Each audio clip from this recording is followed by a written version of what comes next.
Hello and नमस्कार दोस्तों, स्वागत है आप सभी का एग्जाम लवर्स पर। मैं हूं राजन महाजन और आप सबके बीच एक आज नई श्रृंखला लेकर आया हूं मनोविज्ञान की क्लास के साथ। और आज हम लोग मनोविज्ञान के बारे में जानेंगे कि आखिर मनोविज्ञान का उदय कैसे हुआ, मनोविज्ञान को हम लोग आखिर पढ़ते कैसे हैं, और बहुत सारे विज्ञान के जो मनोवैज्ञानिक हुए, दार्शनिक हुए, उनके द्वारा इसको कैसे परिभाषित किया गया। यानी सबसे पहले हम लोग पढ़ेंगे व्हाट इज साइकोलॉजी। यहां पर देखेंगे व्हाट इज साइकोलॉजी। होता है जैसे हम लोग कहते हैं ना कि भाई उसकी साइकोलॉजी बहुत मजबूत है, यानी उसका मनोविज्ञान, दिमाग लगाने का एक अलग तरीका, मनोविज्ञान कैसे काम करता है। साइकोलॉजी कहते हैं कि उसकी मेंटेलिटी ऐसी है, साइकोलॉजी एक अलग वर्ड है, मेंटेलिटी उसी से रिलेटेड है। यानी दर्शन शास्त्र हम लोगों ने पढ़ा होगा, फिलॉसफी आप लोगों ने बहुत अच्छे से पढ़ा होगा। फिलॉसफी यानी दर्शन शास्त्र, जिसको हिंदी में बोलते हैं। दर्शन शास्त्र का मतलब होता है कि जो हमारे आत्मा, जो हमारी आत्मा, मन, चिंतन, विचार के बारे में अपनी एक विशेष राय रखते हो कि इस दुनिया में आत्मा क्या है, ईश्वर क्या है, ब्रह्म क्या है और मानव का अस्तित्व क्या है। ये सब चीजें क्या बताती हैं, हमारा दर्शन, फिलॉसफी बताता है।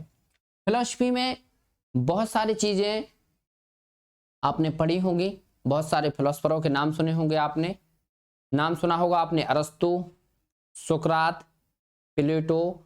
उसके बाद और भी बहुत सारे दार्शनिक हुए, जैसे हम लोग पॉलिटिकल साइंस में और बहुत सारे नाम नए जुड़ जाते हैं। ये भी एक दार्शनिक हैं, जैसे विलियम जेम्स है, वुडवर्थ है। ये सभी के सभी मनोवैज्ञानिक या दार्शनिक होते हैं। तो ये सबसे पहले हम लोग बात कर रहे थे साइकोलॉजी की, लेकिन हम लोग पहुंचे कहां पर, फिलॉसफी पर। क्योंकि किसी भी चीज का उदय आप जानते हैं, कोई ना कोई उसका फादर या कोई ना कोई उसकी जननी होती है। तो ऐसे ही दर्शन शास्त्र हुआ करता था, जो कि प्राचीन काल से जो दर्शन शास्त्र है वो शब्द दिया गया है भारतीय, जो हमारे पौराणिक विचारधाराएं हैं, विचार हैं, उसमें ये शब्द यूज किया जाता है दर्शन।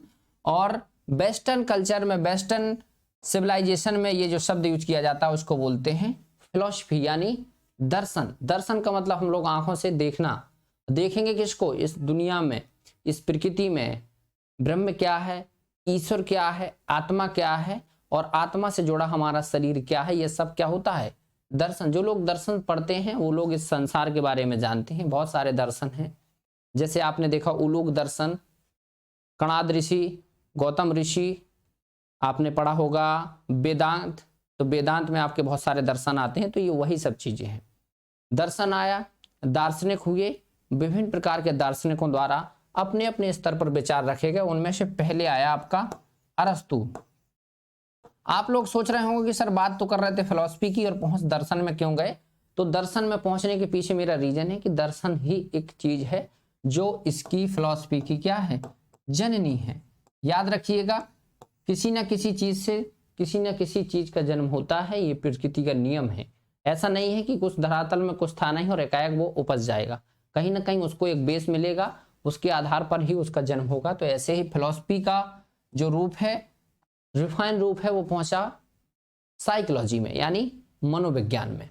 अब यहां पर अरस्तु हुए, आपके प्लेटो हुए, और एक और है गोइकिन नाम से, गोइकिल एक दार्शनिक हुए हैं। इनने विचार दिया कि जो सबसे पहले जो मनोविज्ञान का रूप है वो सिर्फ दर्शन शास्त्र में था, और वो लोग सिर्फ आत्मा पर बात करते थे, जिसको हम लोग अपनी आत्मा बोलते हैं ना, स्वैल बोलते हैं, आत्मा। तो ये आत्मा पे बात करते थे, अरस्तु हो, चाहे प्लेटो हो, चाहे गोइकिन। ये फिलॉसफी की बात कर रहा हूं मैं, ये फिलॉसफी और फिलोसफर। ये फिलोसफर मतलब दार्शनिक, और इन दार्शनिकों द्वारा सबसे पहले जो एक अलग विचार रखा गया दर्शन में। क्योंकि पहले ये जो था सिस्टम था कि हम ब्रह्म के बारे में बात करेंगे, ईश्वर के बारे में बात करेंगे और इस दुनिया के बारे में। लेकिन अरस्तु, प्लेटो और वैज्ञानिक हुए, दार्शनिक हुए, उन्होंने आत्मा पर फोकस किया कि आत्मा का जो इस पृथ्वी पर रूप है उसी का विज्ञान कहा जाए मनोविज्ञान को। यानी मानव के अंदर जो विज्ञान है, जो साइकोलॉजी है, वो एक रूप में उपजी कहां से, आत्मा से पहले तो हम लोग भगवान के बारे में पढ़ते थे, दर्शन में बहुत सारी चीजें, लेकिन फिर जो नए नए दार्शनिक आए उनमें अरस्तु और आपका प्लेटो है, इन्होंने गोयकिन, इन्होंने विचार रखा कि आत्मा है, यानी हमारा जो साइकोलॉजी का बेस है वो आत्मा है। शुरुआत के जो दार्शनिक मानते थे वो आत्मा का विज्ञान मानते थे। किसको? फिलॉसफी को। फिलॉसफी को आत्मा का विज्ञान मानते थे। लेकिन फिर इसके बाद एक व्यक्ति हुए गैरेट, याद रखिएगा, एक व्यक्ति हुए गैरेट। एक व्यक्ति यानी ये कौन? गैरेट। कोई दार्शनिक होंगे, ऐसे कोई व्यक्ति तो होंगे नहीं साधारण। गैरेट द्वारा इस साइकोलॉजी को डिफाइन किया गया, क्योंकि जो दार्शनिक थे वो फिलॉसफी की ही एक नई शाखा लेकर आए, वो उसमें उन्होंने नई चीज जोड़ी, आत्मा। आत्मा को उन्होंने जोड़ा तो उन्होंने जो एक नया रूप पाया वो गैरेट के विचार से। गैरेट ने साइकोलॉजी को अपने रूप से डिफाइन किया, और साइकोलॉजी को हम लोग दो रूपों में जो आज पढ़ते हैं उसको डिवाइड करने का या उसको विभाजित करके समझाने का काम जो किसने किया? गैरेट ने। सबसे पहले जो व्यक्ति थे वो गैरेट थे, और दूसरे पोम्पोलॉजी व्यक्ति होते हैं जिनके द्वारा फिलॉसफी का वर्णन किया गया, उसका डिवाइड किया गया उसको। तो फिलॉसफी दो शब्दों से बना है, साइकी और लोगस। याद रखिएगा, फिलॉसफी दो शब्दों से बना है, साइकी और लोगोस। साइकी यानी होता है, ये उस समय आत्मा थी, आत्मा। लोगोस माने होता है स्टडी या अध्ययन। तो आत्मा का अध्ययन, आत्मा के बारे में जानना ही पहले क्या था? साइकोलॉजी थी। ऐसा हमारे गैरेट का विचार था, और गैरेट एक प्राचीन दार्शनिक थे, इनके द्वारा इसको विचार रखा गया, इसको बांटा गया। साइकोलॉजी में जो शब्द है साइकी और लोगोस, ये आपकी ग्रीक भाषा से बनकर आए हैं। याद रखिएगा, ये प्रश्न आपका पूछा गया है, साइकोलॉजी किस भाषा का शब्द है? ग्रीक भाषा का। किस भाषा का? ग्रीक भाषा का साइकोलॉजी आपका शब्द है, वहीं से निकल करके आया है। और साइकी और लोगोस दो शब्दों से मिलकर बना है, जो कि ग्रीक भाषा के शब्द हैं। इसका अर्थ होता है आत्मा का विज्ञान। यानी साइकोलॉजी को उस समय हम लोग क्या कहेंगे? आत्मा का विज्ञान था। आत्मा के बारे में जिसमें अध्ययन किया जाता था उस समय साइकी और लोगोस के द्वारा, तो ये साइकोलॉजी उस समय आत्मा का विज्ञान हुआ करता था। फिर मनोविज्ञान का एक अध्ययन करने के एक नया रूप आया, और उसको रोडोल्फ गोयकिन, जो मैंने आपको पहले बताया था, रोडोल्फ गोयकिन एक व्यक्ति हुए। मैं यहां पर बहुत बढ़िया से आपको बताने वाला हूं, आप समझते चलेंगे। रोडोल्फ गोयकिन, रोडोल्फ गोयकिल, गोयकिल लिखा जाता है वैसे तो इनको। तो रोडोल्फ गोयल के द्वारा साइकोलॉजिया एक पुस्तक लिखी गई 1590 में। रोडोल्फ गोयकिल द्वारा साइकोलॉजिया, ये पुस्तक का नाम है, आप याद रखिएगा, साइकोलॉजिया। मैं इसको हिंदी में भी लिख देता हूं, ये बुक का नाम है साइकोलॉजिया, साइकोलॉजिया। और कहीं ना कहीं यहां से ही साइकोलॉजी शब्द की उत्पत्ति मानी जाती है, कि साइकोलॉजिया यहां से आया, क्योंकि 16वीं शताब्दी तक, 16वीं शताब्दी तक सिर्फ हम लोग आत्मा पर बात कर रहे थे। फिर रोडोल्फ गोयकिन एक व्यक्ति आए, इनके द्वारा इसको बताया गया अपनी एक पुस्तक में, साइकोलॉजिया में। साइकोलॉजी का पहली बार उन्होंने एक विस्तृत रूप में अध्ययन किया, और उस विस्तृत रूप के अध्ययन में इन्होंने बताया कि जो हम लोग साइकोलॉजी पढ़ रहे हैं, साइकोलॉजिया यानी साइकोलॉजी, जो साइकोलॉजी शब्द आया वो 1590 में यहीं से रोडोल्फ गोयकिन के द्वारा जो साइकोलॉजी पुस्तक लिखी गई, पहली बार इस शब्द का यहीं पर प्रयोग किया गया था। यानी अब मनोविज्ञान एक अलग रूप में, शब्द के रूप में प्रयोग की जाने लगी, और उसको फिर साइकोलॉजिया जो आई वो एक साइकोलॉजी शब्द लेकर आई। और यहीं से कहा जाता है कि 16वीं शताब्दी के बाद जैसे ही आपकी 17th सेंचुरी आएगी, 17वीं शताब्दी, क्योंकि ये बात हो रही थी 16वीं की, 17वीं शताब्दी जो आएगी, उस 17वीं शताब्दी में साइकोलॉजी आपका शब्द प्रचलन में आ जाएगा। नेक्स्ट, अब इसके बाद कुछ और वैज्ञानिक हुए, मनोवैज्ञानिक, जिनको दार्शनिक कह सकते हैं हम लोग, उनने विचार रखे। लेकिन एक प्रश्न आपके पेपर में आता है, मनोविज्ञान का जनक, याद रखिएगा, दो प्रश्न बहुत अच्छे से पूछे जाते हैं। मनोविज्ञान का जनक, मनोविज्ञान का जनक किसे कहा जाता है, और आधुनिक मनोविज्ञान, देखिए मॉडर्न साइकोलॉजी, आधुनिक मनोविज्ञान के जनक कौन है। दो प्रश्न, बहुत बढ़िया प्रश्न है, याद करके समझते चलेंगे। मनोविज्ञान के जनक, मनोविज्ञान पहले था, फिर 16वीं शताब्दी से पहले की ये बात है, तो उस समय अरस्तु एक महान दार्शनिक हुए हैं जिनको इंग्लिश में एरिस्टोटल कहा जाता है, आपने पढ़ा होगा अरस्तु। इन्होंने विज्ञान में, दर्शन में, राजनीति में, हर चीज में अपना कहीं ना कहीं शब्दों के माध्यम से, अपने विचारों के माध्यम से कुछ ना कुछ लिखा है, और उसमें उनका ज्ञान था, क्योंकि दार्शनिक उस समय ही सब चीजों के बारे में ज्यादातर जानकारी रखते थे। विज्ञान में भी देखेंगे उनका नाम होगा, पॉलिटिकल साइंस में भी। और आधुनिक जो कहा जाते हैं विलियम वुंट, वुंट कह सकते हैं, और वुंट पूरा इनका नाम था विलियम वुंट। याद रखिएगा, विलियम वुंट द्वारा आधुनिक मनोविज्ञान को परिभाषित किया गया है।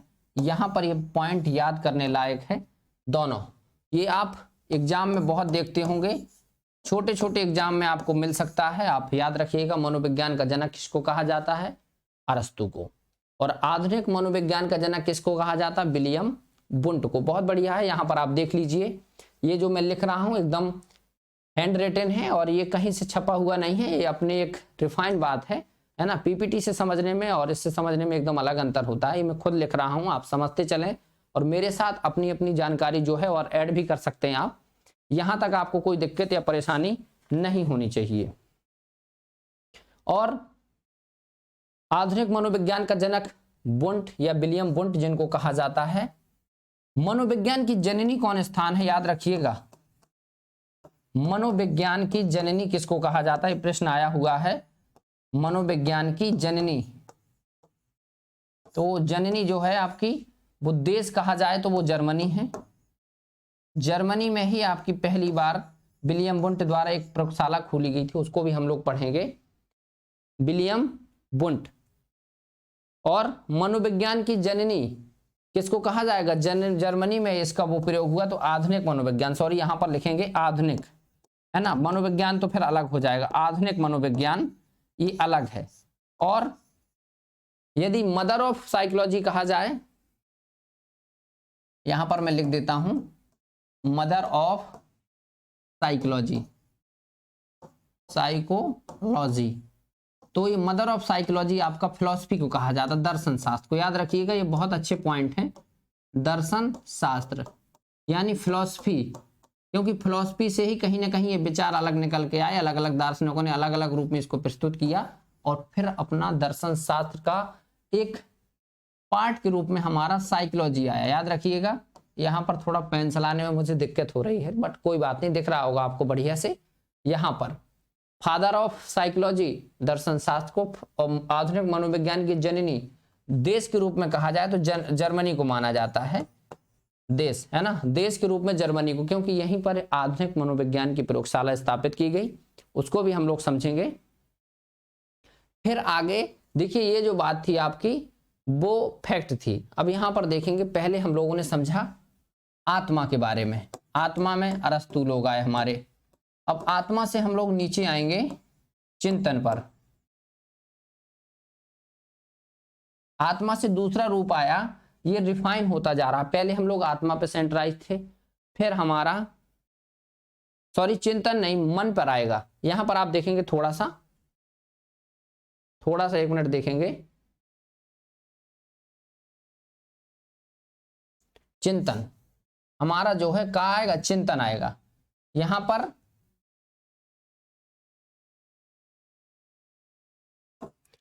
मन आएगा, चिंतन नहीं आएगा। यहां पर मन या मस्तिष्क, साइंस हो या हिंदी हो, कुछ ऐसे शब्द होते हैं बहुत कॉमन होते हैं, कहीं भी मन की बात हो, मन या मस्तिष्क एक ही होता है।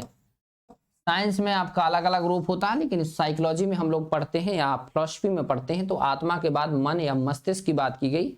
दूसरा रूप मन और मस्तिष्क को लेकर बताया गया कि मन और मस्तिष्क का विज्ञान है, इसको बताया गया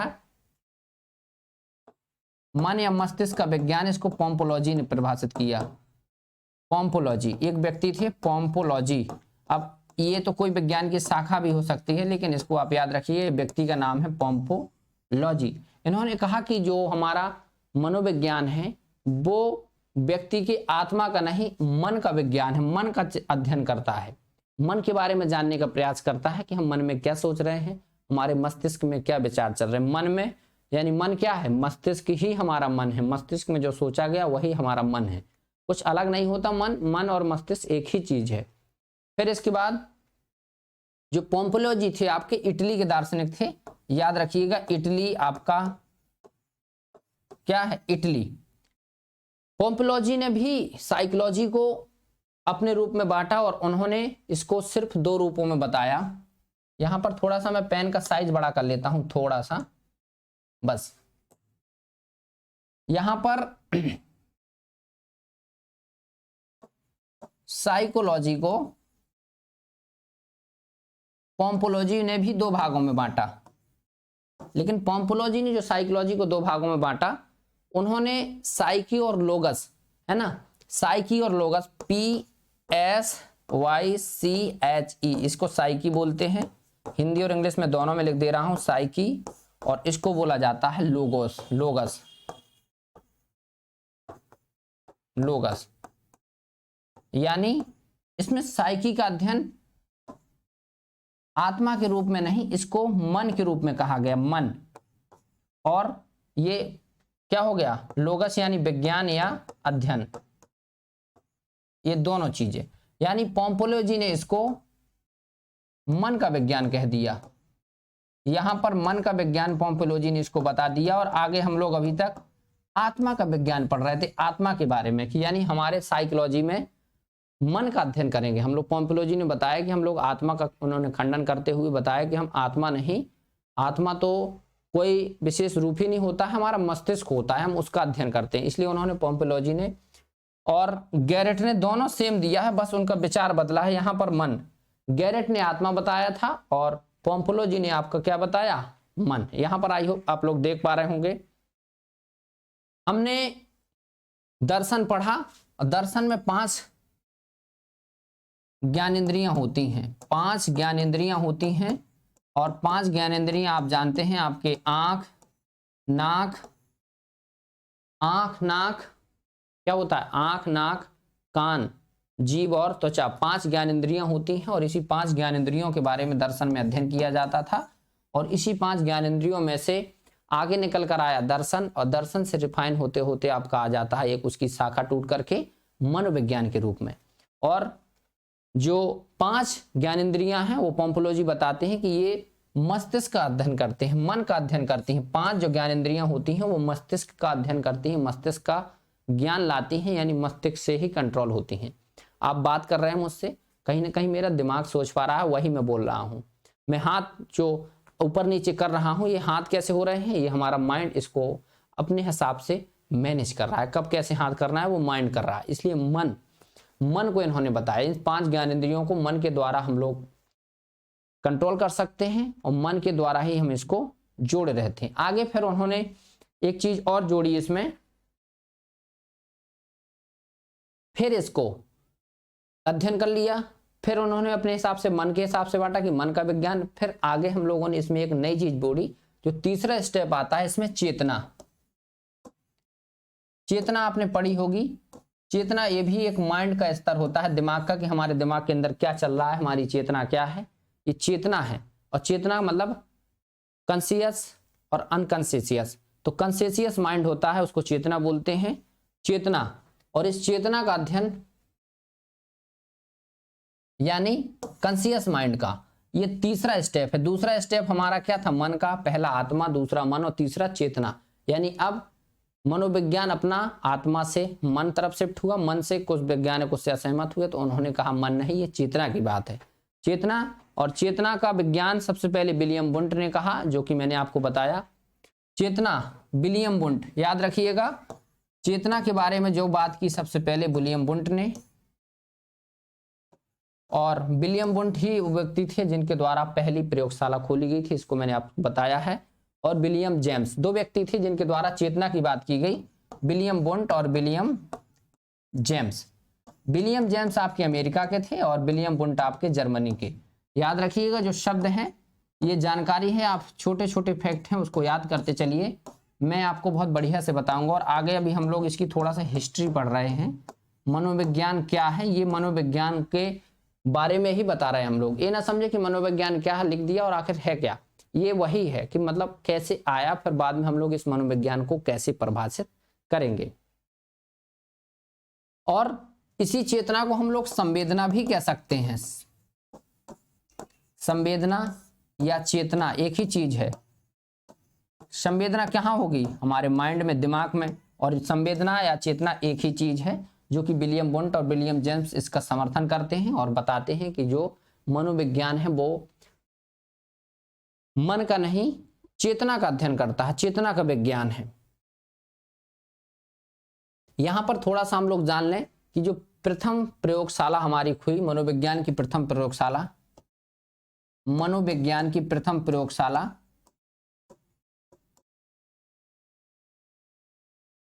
मनोविज्ञान की प्रथम प्रयोगशाला,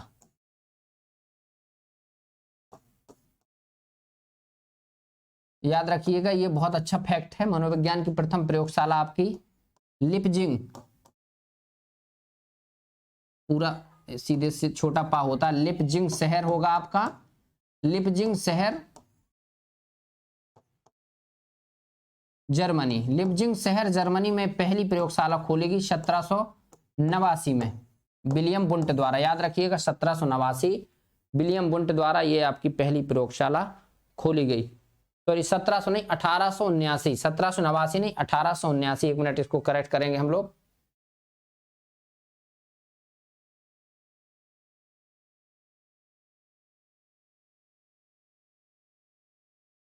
यहां पर हमारा जर्मनी और 1879, 1789 नहीं 1879 में विलियम वुंट, मैंने नाम बताया विलियम वुंट, जिनको आधुनिक मनोविज्ञान का जनक कहा जाता है। 1879 में इनके द्वारा एक लिपजिंग शहर है। इन्होंने सोचा कि अभी तक जो हम लोग दर्शन पढ़ रहे हैं, दर्शन के बाद हमने इसी में मनोविज्ञान का एक नया रूप जोड़ा, आत्मा, फिर मन मस्तिष्क, फिर चेतना। चेतना में उन्होंने देखा कि किसी भी चीज को यदि हम लोग प्रयोगशाला में प्रयोग करके पास करें तो वो एक विज्ञान हो जाएगा। अभी एक सिर्फ शास्त्र का रूप है और किसी भी चीज को आप जानते हैं कि यदि उसको प्रयोगों के द्वारा सिद्ध किया जाए तो वो विज्ञान हो जाता है।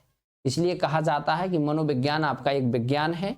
मनोविज्ञान तो अपने आप शब्द है और साथ ही साथ एक सामाजिक विषय भी, आर्ट एक कला भी है। क्यों? क्योंकि हमारे सामाजिक जीवन से जुड़ी है, इसलिए सामाजिक विषय भी है और एक विज्ञान भी है, दोनों चीजें।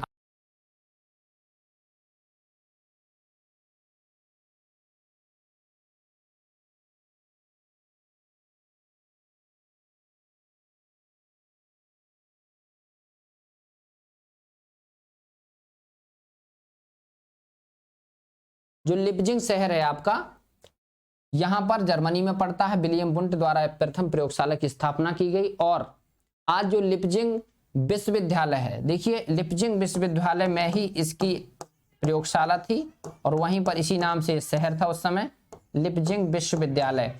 लेकिन इसको इस समय कार्ल मार्क्स विश्वविद्यालय कहा जाता है। कार्ल मार्क्स विश्वविद्यालय था, जहां पर विलियम वुंट द्वारा 1879 में प्रथम मनोविज्ञान की प्रयोगशाला स्थापित की गई। ये प्रश्न बहुत पूछा जाता है, इसको BIP वेरी मोस्ट इंपोर्टेंट लगा लीजिए, एग्जाम में पूछा जाएगा। विलियम वुंट, ये आप याद रखिएगा, ये जर्मनी के थे, प्रश्न पूछा गया है। फिर इसके बाद 1880 में जब इन्होंने प्रयोगशाला में इसको सिद्ध कर दिया, इसके बाद ही 1880 में, याद रखिएगा 1879 में इन्होंने प्रयोगशाला स्थापित की और 1880 के बाद ये अपना दर्शन शास्त्र से एकदम स्वतंत्र हो गया और एक विषय के रूप में साइकोलॉजी आ गया। यानी पहले हम लोग दर्शन शास्त्र के रूप में ही इसको पढ़ते थे, ये स्वतंत्र विषय हो गया। 1880 में स्वतंत्र विषय के रूप में हम इसको पढ़ने लगे। और फिर एक जब किसी भी वस्तु या विज्ञान को हम लोग एक अलग रूप में पढ़ते हैं तो उसके बारे में और ज़्यादा विचार आते हैं और ज़्यादा लोग उसमें जुड़ते हैं। फिर इसको जब हम लोग पढ़ने लगे, एक विज्ञान के रूप में स्थापित किया, फिर इसको 1880 के बाद फिर एक विचारधारा आती है जो कि सबसे ज़्यादा प्रसिद्ध है और आज का जो चौथा स्तर कह सकते हैं या फिर व्यवहार। पहले हम लोगों ने आत्मा पढ़ा, मन पढ़ा, चेतना या संवेदना पढ़ी, लेकिन जो आधुनिक समय में मनोवैज्ञानिक आए, दार्शनिक आए, उन्होंने कहा कि ये व्यवहार का अध्ययन है, यानी मनोविज्ञान मानव व्यवहार का। मनोविज्ञान का मतलब क्या हो गया? मन का विज्ञान। इसको दो रूपों में तोड़ेंगे, मन का विज्ञान। मनोविज्ञान क्या है? एक मन का विज्ञान है। मन क्या है? हमारे व्यवहारों का अध्ययन, यानी हमारे मन में क्या, जो हम व्यवहार करेंगे उसी हिसाब से हमारा मन काम करेगा। इसलिए मनोविज्ञान को आधुनिक रूप में जो आधुनिक दार्शनिक हुए, मनोवैज्ञानिक हुए, उन्होंने इसको व्यवहार का विज्ञान कहा। क्या कहा? व्यवहार का विज्ञान। मन का विज्ञान था वो व्यवहार का विज्ञान बदल गया, यानी जो बालक, किशोर किशोरी हैं, युवा हैं, उनके व्यवहार का अध्ययन करना ही फिर क्या कहलाया? मनोविज्ञान। यानी प्राणियों के व्यवहार का अध्ययन करने वाले विज्ञान को फिर हम मनोविज्ञान कहने लगे। और इस मनोविज्ञान में व्यवहार शब्द को आप जानते हैं, बहुत अच्छे व्यक्ति हुए हैं JB. Watson, John broads Watson हुए हैं, उनको व्यवहारवाद का जनक कहा जाता है। व्यवहार एक विचार है और व्यवहारवाद एक विचारधारा। तो व्यवहारवाद का जनक कहा जाता है जे.बी. वाटसन को, और इनके द्वारा ही इस शब्द को प्रयोग किया गया था सबसे पहले, व्यवहारवाद को। इसको आप याद करते चलिए। व्यवहारवाद की नींव जो होती है वो 1912-13 में रखी जाती है। 1912 और 13 के लगभग जो व्यवहारवाद वाटसन द्वारा लाया गया, उस व्यवहारवादी विचार में बहुत सारे और भी वैज्ञानिक जुड़े। आपका क्लार्क एल हल, बी.एफ. स्किनर, साथ ही साथ ई.पी. पावलोव जो कि कुत्ते पे प्रयोग करते हैं, आगे हम लोग पढ़ेंगे। ये सभी व्यक्ति कैसे जुड़े? व्यवहारवादी विचारधारा से। पहले ये क्या था? जो अमेरिका के जितने भी मनोवैज्ञानिक हुए, अमेरिकी मनोवैज्ञानिक हैं, ये सभी के सभी विलियम जे.बी. वाटसन,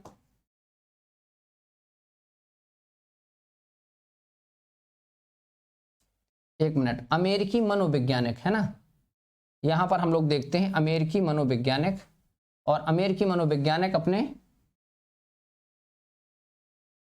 अमेरिकी मनोवैज्ञानिक कौन कौन से, जिनके द्वारा इसकी मनोविज्ञान का जो व्यवहार वाला रूप है वो समर्थन किया गया। पहले हमारे हैं वाटसन, फिर हमारा है सी.एल. हल, बी.एफ. स्किनर क्रिया प्रसूत सिद्धांत, और ई.पी. पावलोव शास्त्रीय अनुबंधन सिद्धांत, यानी पावलोव, है ना। तो ये जो विचार थे सभी के सभी व्यवहार से थे। व्यवहारवाद, ये व्यवहारवादी विचारधारा से प्रभावित थे। व्यवहार से ये बिहेवियरिज्म, ये अमेरिकी मनोविज्ञान जितने भी हैं। और कहा जाता है कि आधुनिक समय में जो भी मनोविज्ञान जो जनक हैं वो अलग है, लेकिन जो विकास हुआ वो सबसे ज्यादा कहां पर हुआ? अमेरिका में। अमेरिकी जो भी ये व्यवहारवादी मनोविज्ञानिक थे, इनके द्वारा इसको आगे बढ़ाया गया। आगे हम लोग इसमें देखें व्यवहारवाद। अब व्यवहारवाद के बाद 1924 में पूर्ण रूप से, 1912 में व्यवहारवाद को उन्होंने एक शब्द के रूप में प्रयोग किया, फिर ये पूर्णतः स्वतंत्र हो गया कि 1924 के बाद से फिर पूरा का पूरा जो हमारा साइकोलॉजी है वो कहां चला गया? जो साइकोलॉजी है 1924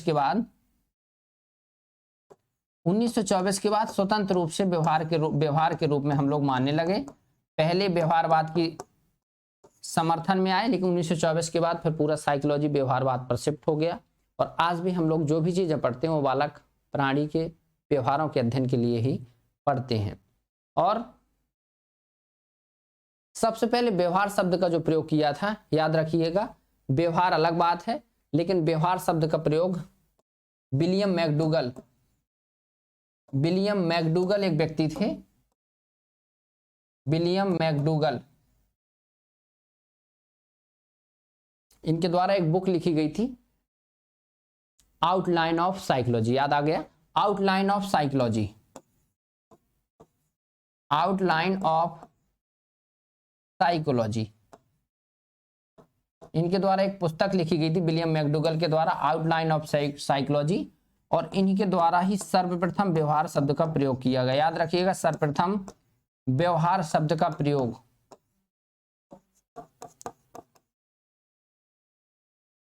किसके द्वारा किया गया? William McDougall. याद रखिएगा, व्यवहार शब्द का प्रयोग सबसे पहले विलियम मैकडूगल के द्वारा किया गया, इसको आप याद रखेंगे, है ना। और 1908 में इन्होंने पुस्तक लिखी थी, 1908। देखिए पुस्तक है, उनके नाम याद करना बहुत जरूरी है, 1908 और आउटलाइन ऑफ साइकोलॉजी। यानी आउटलाइन क्या होता है? एक सीमा होता है, साइकोलॉजी की एक सीमा, आउटलाइन ऊपर का जो होता है ना, एक रोड मैप या आउटलाइन जिसको बोलते हैं, और उसको लिखा था विलियम मैकडूगल ने 1908 में। और सबसे पहले इन्होंने ही व्यवहार शब्द का प्रयोग किया, क्योंकि 1912-13 के बाद व्यवहारवाद प्रसिद्ध हुआ, लेकिन विलियम मैकडूगल जो व्यक्ति हैं उनके द्वारा व्यवहार शब्द का 1908 में पहली बार प्रयोग किया गया अपनी पुस्तक आउटलाइन ऑफ साइकोलॉजी में। तो ये एक विशेष रूप से पूरा रूप है।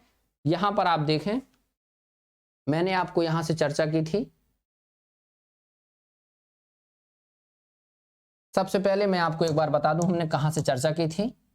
व्हाट इज साइकोलॉजी, यानी मनोविज्ञान क्या है। मानव अलग प्राणी है और प्राणी कई प्रकार के होते हैं जिनमें जीवन हो। जैसे तो मनोविज्ञान को पहले हम लोग दर्शन में सिर्फ किसका अध्ययन करते थे? मानव के, परब्रह्म, परमेश्वर, ईश्वर, आत्मा, है ना। लेकिन फिर जब दर्शन का एक नया रूप लेकर आए अरस्तु, उन्होंने कहा हम लोग आत्मा का अध्ययन करेंगे। आत्मा का अध्ययन किया, आत्मा के बाद विस्तार होता गया, विचार बढ़ते गए, और फिर आत्मा के बाद फिर आया हमारा मन या मस्तिष्क का व्यवहार का चिंतन, यानी मन और मस्तिष्क क्या व्यवहार करता उसका अध्ययन। तीसरा, फिर कुछ समय बाद इनके व्यवहार को जो गैरेट के द्वारा दिया गया साइकोलॉजी का वर्णन था कि वो आत्मा का अध्ययन है, उसको खंडित किया गया। फिर इसको मन का अध्ययन कहा गया। क्या कहा गया? मन का अध्ययन या मस्तिष्क का अध्ययन। यहाँ रोडोल्फ गोइकुल द्वारा साइकोलॉजी शब्द का पहली बार प्रयोग किया गया था 17वीं शताब्दी में। फिर इसके बाद यहाँ पर बताया गया कि आपका जो मदर ऑफ साइकोलॉजी है, यानी दर्शन शास्त्र जो है क्या है? आपका मनोविज्ञान की जननी है। मनोविज्ञान का जनक अरस्तु को कहा गया। आधुनिक मनोविज्ञान का जनक विलियम वुंट को। आधुनिक मनोविज्ञान की जननी जो देश है वो जर्मनी है, और जो मनोविज्ञान की जननी है वो कौन सी है? दर्शन शास्त्र। ये हम लोग पढ़ चुके हैं।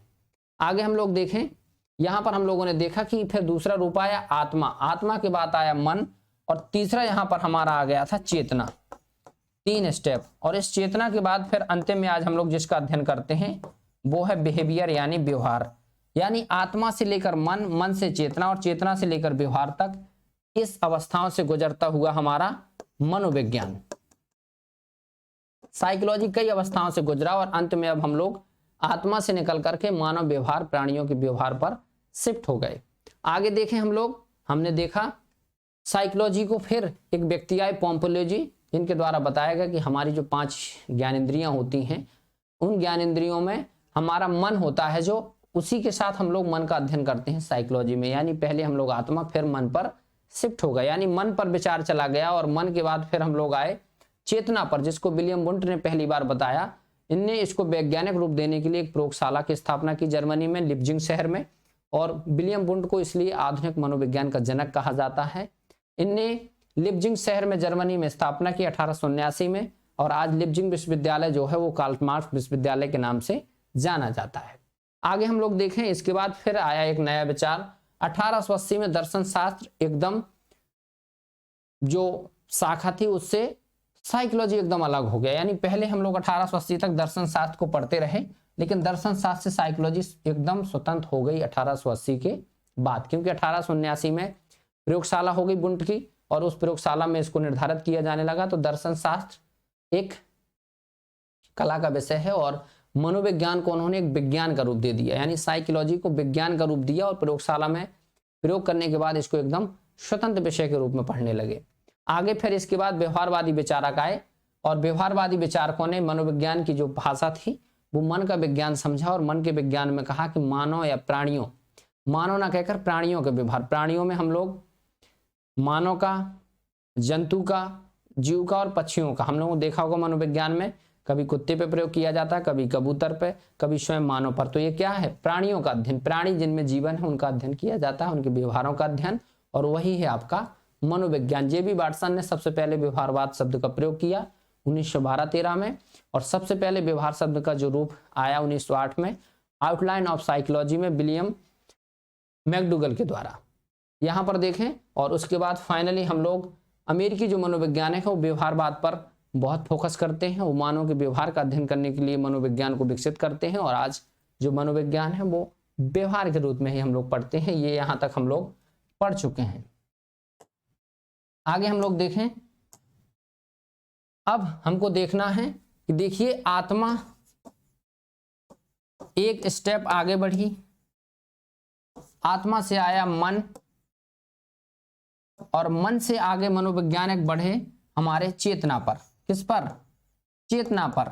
अब चेतना में समझा कि मानव चेतना क्या है, तो मानव के व्यवहार को समझा कि व्यवहार को समझा जाएंगे तो अंदर उसकी होने वाली जो चेतना है, मन है, आत्मा है, वो सब डिफाइन हो जाएगी। और आधुनिक काल में इसी की हम लोग चर्चा करते हैं, यानी मानव व्यवहार का ही अध्ययन किया जाता है, और यही है आपकी साइकोलॉजी। तो यार इसको याद रखिए आप लोग, ये बहुत टिपिकल नहीं है लेकिन जानना जरूरी है। बेसिक इंट्रोडक्शन है साइकोलॉजी का। आगे हम लोग और भी बहुत सारी चीजें पढ़ेंगे साइकोलॉजी में, मैं आपको क्लास लेकर आता रहूंगा। और ये साइकोलॉजी की सीरीज हमारी, कोई भी आपका एग्जाम हो, चाहे यूपी का हो, UP TET, super TET, C TET, या केबीएस में भी आपका पूछा जाएगा। केबीएस के बाद और भी एग्जाम हो गए, वो सब में हेल्पफुल होगा। एमपी का भी दें आप, अदर स्टेट जहां भी आपका साइकोलॉजी पूछा जाएगा वहां पर इस प्रकार के आपके प्रश्न बनेंगे। तो इस श्रृंखला अब आपकी स्टार्ट हो चुकी है, इसकी क्लास आती रहेगी। आप लोग जुड़े रहिए चैनल के साथ। आप जरूर बताइएगा कि आपको ये क्लास कैसी लगी, इन्फॉर्मेशन कैसी लगी, और साथ ही साथ डेली ये क्लास आपकी चलती रहेगी। और इस क्लास में नए नए टॉपिक आपके मनोविज्ञान के, साइकोलॉजी के लेकर आता रहूंगा। ये क्लास फ्री ऑफ कॉस्ट होगी। एंजॉय करें और अपना जरूर एक महत्वपूर्ण कमेंट करके बताएं कि आपको सेशन कैसे लगा, जानकारी कैसे लगी। जुड़ने के लिए आप सभी लोगों का धन्यवाद।